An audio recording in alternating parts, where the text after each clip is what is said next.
প্রেমেন্দ্র মিত্রের মশা।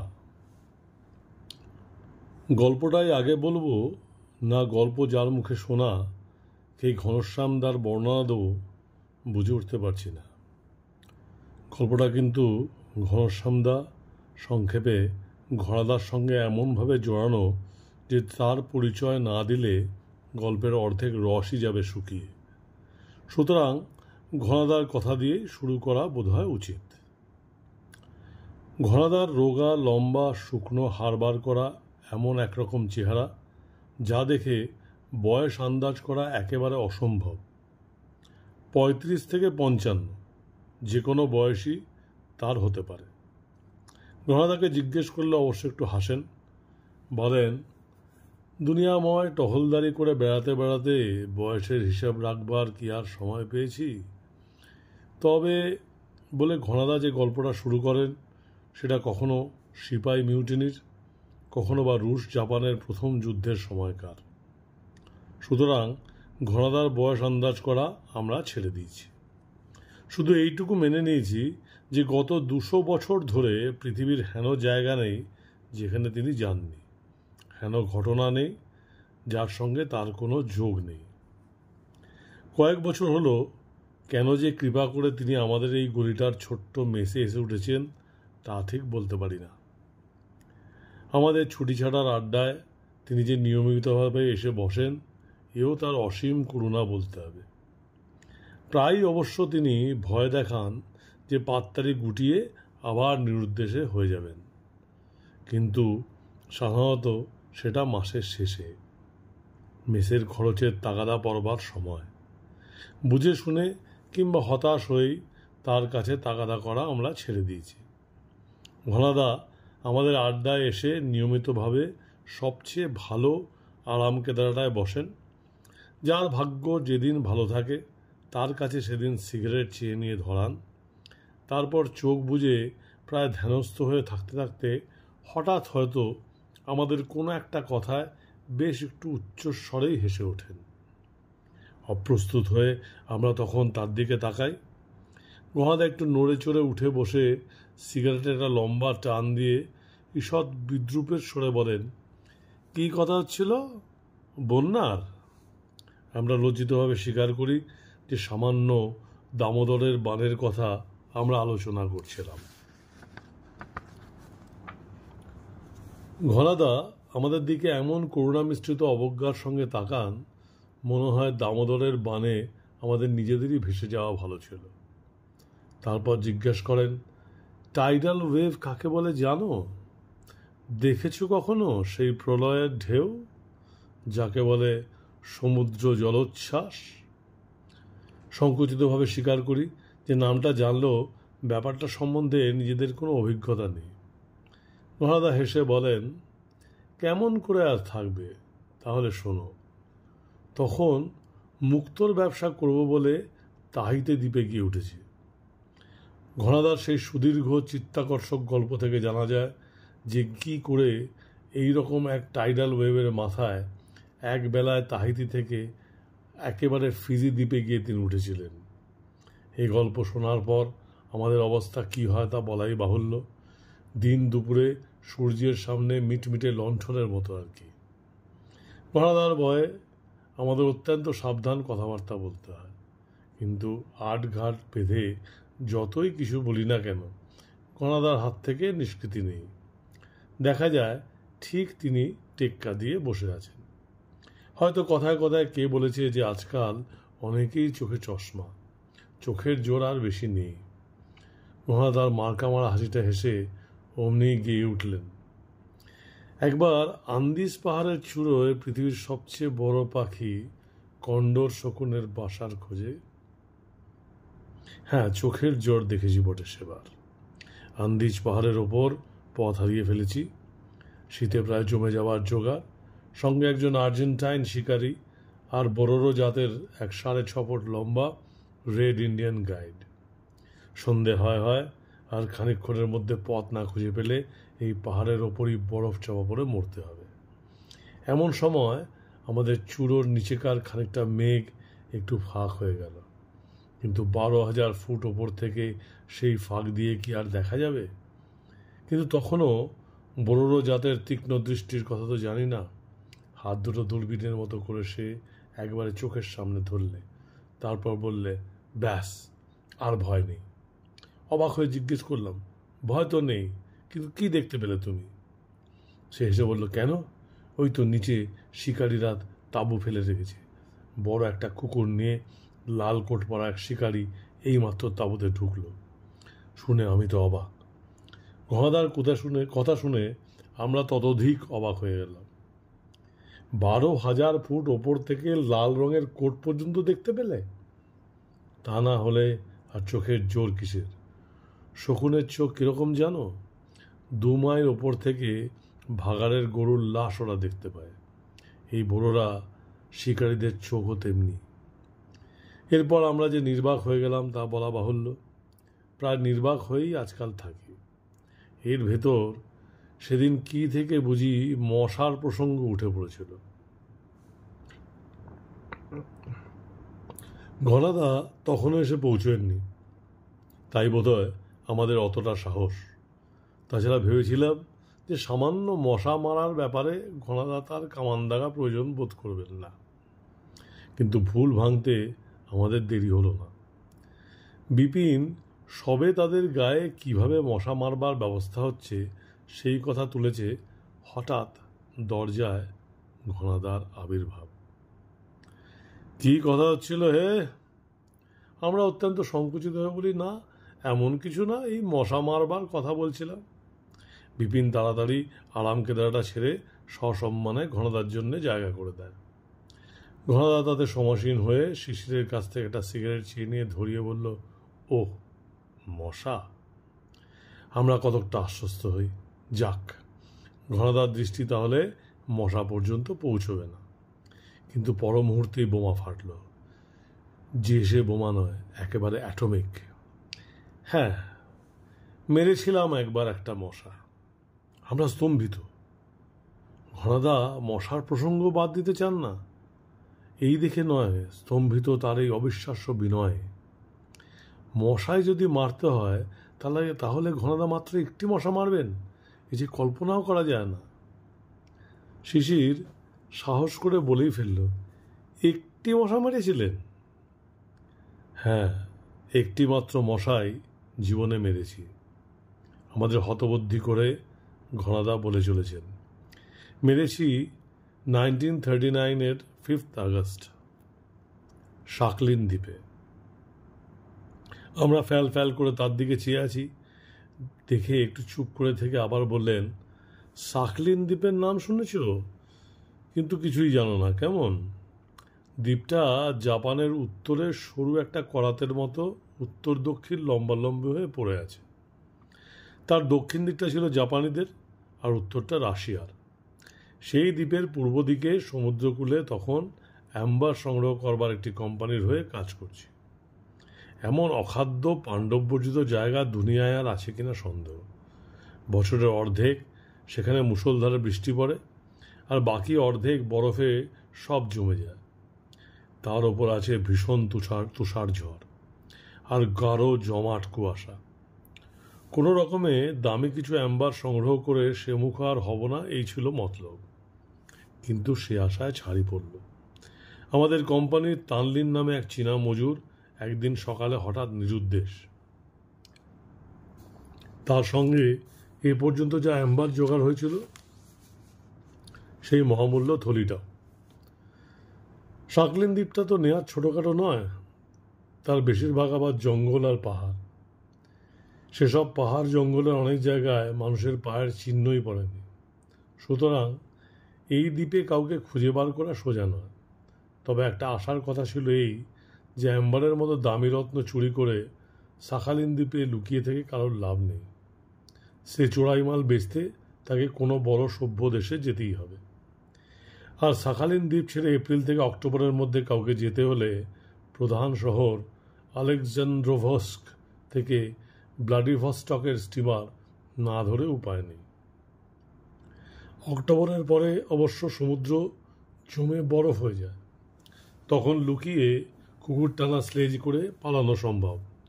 কিন্তু প্রধান স্টিমার ঘাটায় কড়া নজর রাখবার ব্যবস্থা করলে তার আগে চোর কিছুতেই শাখালিন থেকে বেরোতে পারবে না। অক্টোবর পর্যন্ত তাকে খুঁজে বার করার সময় অন্তত আমরা পাব। বেতারে আলেকজান্ড্রোভস্কের পুলিশের কাছে সমস্ত খবর পাঠিয়ে আমিও আমাদের ক্যাম্পের ডাক্তার মিস্টার মার্টিন দুজনে কুলি নিয়ে তানলিনের খোঁজে বেরিয়ে পড়লাম। কয়েকদিন জলা জঙ্গল ঘুরে ঘুরে যখন প্রায় হতাশ হয়ে উঠেছি, তখন হঠাৎ ভাগ্যক্রমে একটি হদিশ পেয়ে গেলাম। টিয়ারা পাহাড়ের কাছে সেদিন সন্ধ্যাবেলায় আমরা তাঁবু ফেলেছি। ওখানকার আদিম গিলিয়াক জাতির এক শিকারীর কাছে সকালবেলা একটা উড়ো খবর পেয়েছিলাম যে এইদিকে একজন চীনাকে যেতে দেখা গেছে, কিন্তু তখনও পর্যন্ত সে খবরে বিশ্বাস করবার মতো কোনো প্রমাণ পাইনি। রাত্রে তাঁবুর মধ্যে ঘুমানো একরকম অসম্ভব। শাখালিন দ্বীপে বড় হিংস্র জানোয়ার বলতে শুধু ভাল্লুক ছাড়া আর কিছু নেই।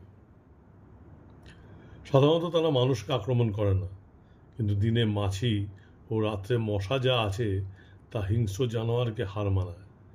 আমি আর মিস্টার মার্টিন তাই কোনো রকমে ঘুমোতে না পেরে তখন বাইরে এসে দাঁড়িয়ে গল্প করছি। হঠাৎ চমকে উঠে বললাম, দেখছেন মিস্টার মার্টিন? মিস্টার মার্টিনের দৃষ্টিও সেদিকে তখন গেছে। অবাক হয়ে তিনি বললেন, হ্যাঁ, বেশ জোরালো আলো বলে মনে হচ্ছে। এই জনমানবহীন জায়গায় ওরকম আলো আসছে কোথা থেকে? ভুতুরে ব্যাপার নাকি? খানিকক্ষণ লক্ষ্য করে বললাম, না, ভুতুরে নয়, বেশ স্বাভাবিক ব্যাপার। দূরের ওই পাহাড়ের ঢিবিটার পেছনে নিশ্চয়ই কোনো একটা বাড়ি আছে। এই আলো সেখান থেকেই আসছে। মিস্টার মার্টিন অবাক হয়ে বললেন, কিন্তু এখানে শখ করে অমন বাড়ি করবে কে? গিলিয়াক, ওরাকো ও টঙ্গুস জাতের অসভ্য শিকারী ছাড়া এ অঞ্চলে তো কেউ আসে না।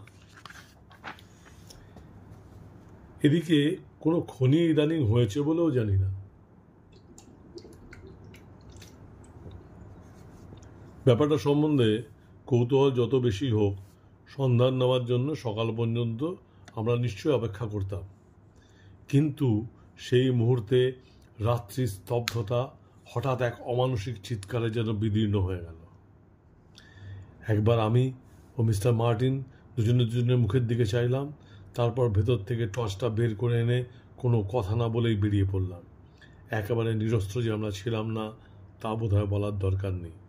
দুজনের কোমরবন্ধেই পিস্তল আটা ছিল। যে পাথরের ঢিবিটার পেছন থেকে আলো দেখা যাচ্ছিল সেটা খুব বেশি দূর নয়, প্রায় 100-3 গজ হবে।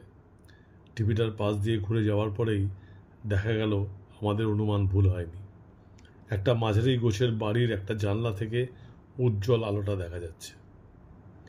আশ্চর্যের কথা এই যে অমানসিক যে চিৎকার আমরা শুনেছিলাম তা একবার উঠেই একবারে স্তব্ধ হয়ে গেছে। চারিধার এমন শান্ত যে দুজন একসঙ্গে যে শব্দ না শুনলে মনের ভুল বলেই গণ্য করতাম। বাড়িটার কাছে এসে তখন আমরা বেশ একটু ফাঁপড়ে পড়েছি। এখন করা যায় কি? অজানা জায়গায় সম্পূর্ণ অপরিচিত এক বাড়িতে হঠাৎ মাঝরাতে এসে ডাকাডাকি করাটা মোটেই সুবিধার হবে না, তা বুঝতে পারছিলাম। কিন্তু ফিরে যাওয়া তো এখন আর যায় না। যে জানলাটা দিয়ে আলো আসছিল সেখানে গিয়ে সাবধানে একবার উকি দিলাম।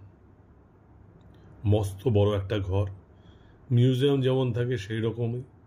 প্রকাণ্ড একটা কাচের ঘেরা টেবিলের ঘরটার মাঝখানে বসানো। সে কাচের ভেতরে কি আছে দেখতে পেলাম না। লোকজনও কেউ সেখানে নেই। এত রাত্রে থাকবার কথাও না। সেখান থেকে সরে এসে দরজায় ধাক্কা দেবো কিনা ভাবছি, এমন সময় পেছন থেকে সরু অথচ তীক্ষ্ণ কণ্ঠে ইংরেজিতে এক আদেশ শুনলাম, প্রাণে বাঁচতে চাও তো হাত তোলো। চমকে ফিরে দাঁড়িয়ে দেখি বেটে গোছের জোয়ান একটা লোক আমার দিকে পিস্তল উঁচিয়ে দাঁড়িয়ে আছে। তার পেছনে লম্বা চওড়া যমদূতের মতো চেহারার এক প্রহরী, তারও হাতে পিস্তল। ব্যাপারটা বেশ নাটকে হয়ে জমে উঠেছিল, কিন্তু শেষ পর্যন্ত পরস্পরের পরিচয় পাওয়ার পর সব আবার থিতিয়ে সহজ হয়ে গেল।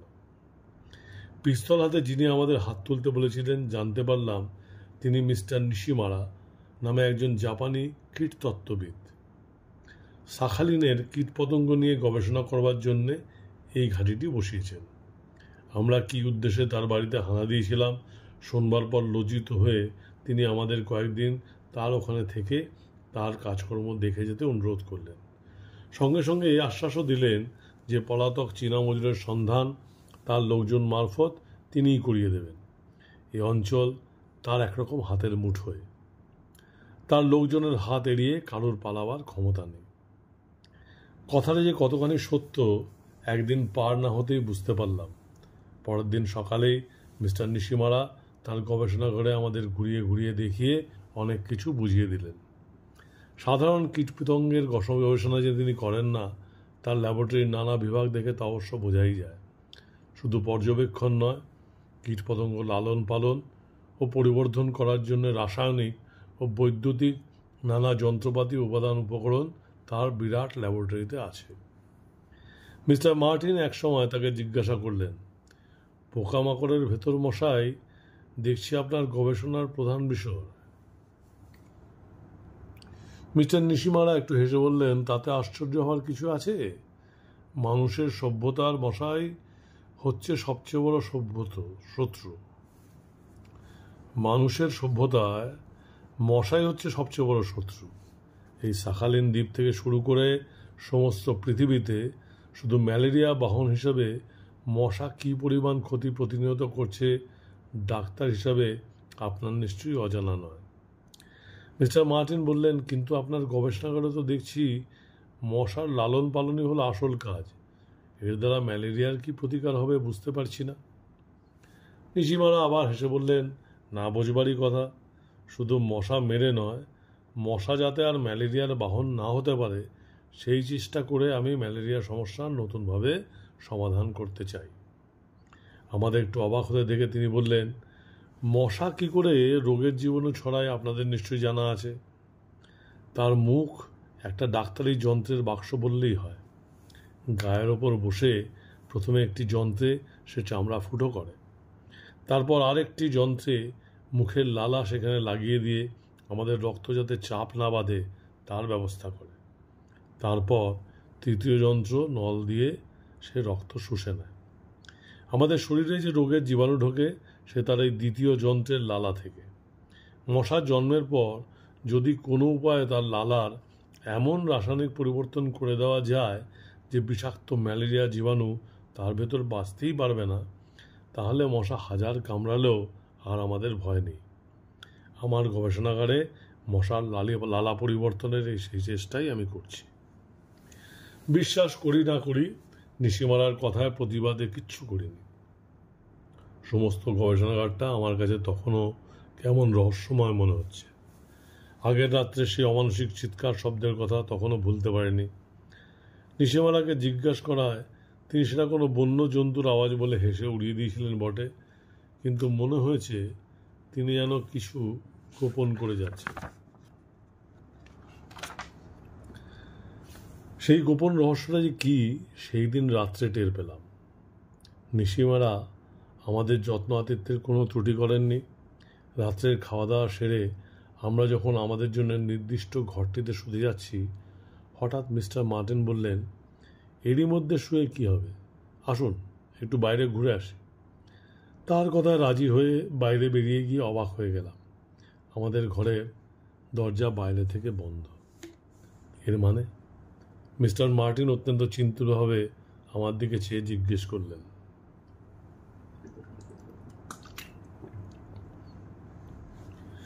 মানে ঠিক না বুঝতে পারলেও এই দরজা বন্ধ করার পেছনে যে কোনো শয়তানি মতলব আছে সে বিষয়ে কোনো সন্দেহ তখন আমাদের নেই। কিন্তু এত সহজে আমরা হার মানব কেমন? ছাদের কাছে হাওয়া চলাচলের একটা ছোট্ট ভেন্টিলেটর ছিল। কোনো রকমে তারই পাল্লা ভেঙে দুজনে সেখান দিয়ে গলে বাইরে গিয়ে নামলাম। ঘুটঘুটে অন্ধকার রাত্রি, শুধু ল্যাবরেটরির একটি ঘরে তখনও আলো জ্বলছে। সন্তর্পণে সেই ঘরটার পেছনে একটা জানলার ধারে গিয়ে দাঁড়াবার আগেই সেই কালকের রাতের মতো রক্ত জল করা আর্তনাদ শুনতে পেলাম। সে আর্তনাদ শোনার সঙ্গে সঙ্গেই আমরা জানলার বেয়ে ঘরের ভেতর লাফিয়ে পড়েছি। কিন্তু এ কী ব্যাপার? যার খোঁজে আমরা বেরিয়েছি সেই তানলিনী মেঝের ওপর লুটিয়ে পড়ে অসীম যন্ত্রণায় কাতরাচ্ছে। তার একপাশে কাল রাতে যাকে দেখেছিলাম সেই যমদূতের মতো কাফরি প্রহরী দাঁড়িয়ে, অন্য পাশে ফাঁপা একটা কাচের মোটা নলের জিনিস হাতে করে মিস্টার নিশিমারা। ব্যাপার কি মিস্টার নিশিমারা? বেশ একটু উত্তেজিতভাবেই জিজ্ঞেস করলাম। মিস্টার নিশিমারা আমাদের দেখে রাগে বিস্ময়ে খানিকক্ষণ কথাই বলতে পারলেন না। তারপর অনেক কষ্টে নিজেকে সামলে বললেন, আমার আতিথেয়তার ওপর একটু বেশি অত্যাচার করছেন নাকি আপনারা? এ ঘরে আসতে কে আপনাদের অনুমতি দিয়েছে? কেউ দেয়নি। এখন বলুন এখানে হচ্ছে কি? মিস্টার নিশিমারা অদ্ভুতভাবে এসে বললেন, যা হচ্ছে তা তো দেখতেই পাচ্ছেন। এই লোকটাকে সাপে কামড়েছে, তারই চিকিৎসা করছিলাম। মিস্টার মার্টিন তখন মেঝেয় বসে পড়ে তানলিনকে পরীক্ষা করছিলেন। তিনি মুখ তুলে কঠিন স্বরে বললেন, এ তো মারা গেছে, আর সাপে ওকে কামড়ায়নি। বলুন কি করেছেন একে? কি করেছি জানতে চান? নিশিমারা কখন এরই মধ্যে কোথা থেকে একটা পিস্তল হাতে নিয়েছেন লক্ষ্যই করিনি। সেইটা আমাদের দিকে উঁচিয়ে ধরে তিনি বললেন, বেশ, সেই কথাই বলবো তাহলে, শুনুন। পৃথিবীর সবচেয়ে আশ্চর্য আবিষ্কারের কথা শুনে মরার সৌভাগ্য আপনাদেরই হোক। আপনাদের তানলিন সাপের কামড়ে মারা যায়নি, মারা গেছে মশার কামড়ে, সামান্য একটা মশার কামড়ে। নিশিমারা তীক্ষ্ণ উচ্চ অট্টহাস্যে আমাদের স্তম্ভিত করে আবার বলতে লাগলেন, বিশ্বাস করতে পারছেন না ব্যাপারটা? কেমন? কোনো ভাবনা নেই, এক্ষুনি প্রত্যক্ষ প্রমাণ আপনাদের দিচ্ছি। কিন্তু তার আগে বলে যাই শুনুন। মশার লালার রাসায়নিক পরিবর্তনের কথা যা বলেছিলাম মনে আছে তো? সেই পরিবর্তন আমি সত্যিই করেছি। ডিম থেকে শুরু করে মশা যখন সামান্য জলের পোকা হয়ে থাকে তখন পর্যন্ত তার ওপর নানা প্রক্রিয়া চালিয়ে মশার লালার এমন রাসায়নিক পরিবর্তন আমি ঘটিয়েছি যে সাপের বিষের চেয়েও সে লালা মারাত্মক হয়ে উঠেছে। কাল রাত্রে যে চিৎকার শুনেছিলেন সে এমনই একজনের ওপর মশার কামড়ের পরীক্ষার ফল। তানলিনের অবস্থা তো সামনেই দেখতে পাচ্ছেন। এইবার আপনার পালা। নিশিমারার ইঙ্গিতে সেই যমদূত তখনই মিস্টার মার্টিনকে অবলীলাক্রমে তুলে ধরেছে। তার দিকে এগিয়ে গিয়ে নিশিমারা বললেন, এই কাচের নল দেখছেন? এর ভেতর একটি মাত্র বিষাক্ত মশা ভরা আছে। এই একটি মশা কিন্তু এখনও আপনার মতো জনবিশেক জোয়ানকে অনায়াসে পরপারে পাঠিয়ে দিতে পারে। আপনি বিজ্ঞানের পীঠস্থান, সভ্য মার্কিন মুলুকের লোক, তাই আপনার দুই বন্ধুর মধ্যে বিজ্ঞানের পরীক্ষায় প্রাণ দেওয়ার গৌরব আমি আপনাকেই দিতে চাই। বেশি কিছু আপনাকে করতে হবে না। এই নলটি এমন কায়দায় তৈরি যে গায়ে চেপে ধরার সঙ্গে সঙ্গে সামনের ঢাকনাটা ভেতর থেকে খুলে যায়। হিংস্র মশাটাও উড়ে এসে কামড়ে দিতে দেরি করে না। সমস্ত মাথার ভেতর কেমন ঝিমঝিম করছিল, মনে হচ্ছিল আর যেন দাঁড়াতে পারবো না। কিন্তু তারই মধ্যে হঠাৎ মরিয়া হয়ে সজোরে একটা ঘুষি ছুড়লাম। নিশিমারা আচমকা ঘুষি খেয়ে ছিটকে পড়লেন। সঙ্গে সঙ্গে তার হাত থেকে কাচের নলটা মেঝে আছড়ে পড়ে চুরমার হয়ে গেল। তারপর যে ব্যাপারটা ঘটল তা বর্ণনা করা যায় না।